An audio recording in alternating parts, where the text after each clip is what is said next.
Hi, my name is Jason Tedick, and I help trainers shine in front of their students. And today I'm going to show you how to handle the most challenging types of people, particularly challenging trainees, the negative people, the despondent people, the disgruntled people. And what I discovered about this stuff is absolutely incredible for you in your classrooms. What's more, I'm going to actually give you real life examples. We're going to read about all of them in here, of every single one of these people in real training classrooms, and I'm going to give you real examples of what the actual trainer did, and then we're going to analyze that. Because some of them didn't do the right thing, and others of them did.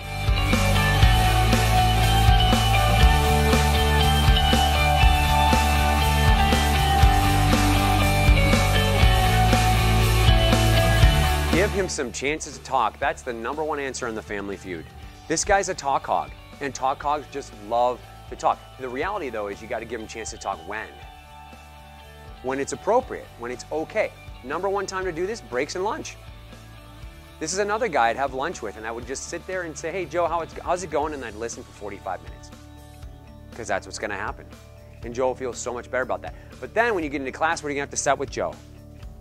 Boundaries. What's the difference between a talk hog and an expert? The experts actually know what they're talking about. They do. They're amazing at what they do. They just want what? They want everyone to know it. Don't they? This is my #1. See where it says separate from experts? Write that down. Separate from experts. You can write it, by the way, on page 21. But the key for this is this. When you ask a question, here's what it sounds like. Remember I said this? Nurse is in the room. As soon as I say this, she's out. Because she's not a nurse. So this thing where I said separate from experts is so important because guess what? The know-it-alls, you never want them answering expert questions. You want the experts answering tons of them. That's great. They can answer them all they want. But the know-it-alls like her, no.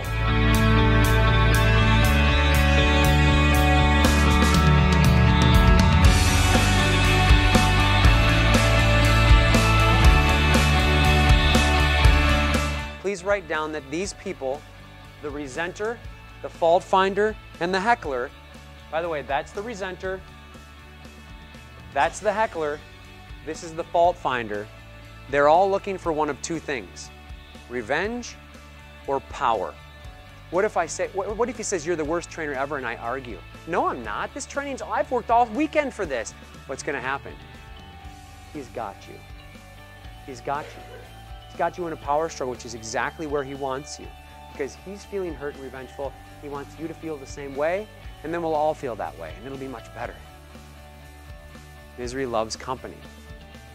But when you say could be, are you agreeing with him? No. Are you disagreeing? No. Oh, there's no possible way of arguing.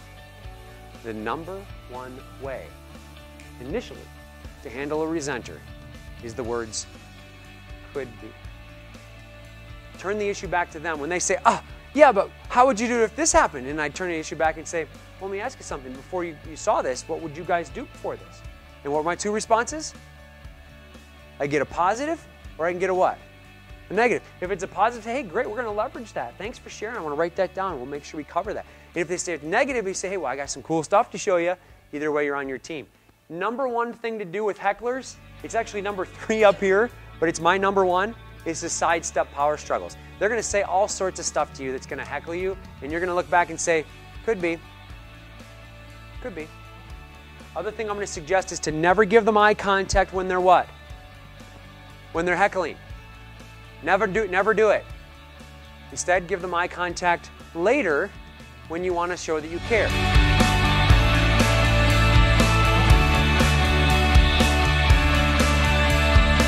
By the way, what do most trainers do when the person's not getting it? They'll grab the mouse. Well, let me just show you. Off limits. Can't grab the mouse. Because what's that say to her? Oh yeah, you can't do it. This is a distracted inefficient, but they've got the same motivation. They're trying to avoid what? Discouragement. They're so discouraged, they cannot even look at you in the training. And the #1 reason is you haven't hooked them.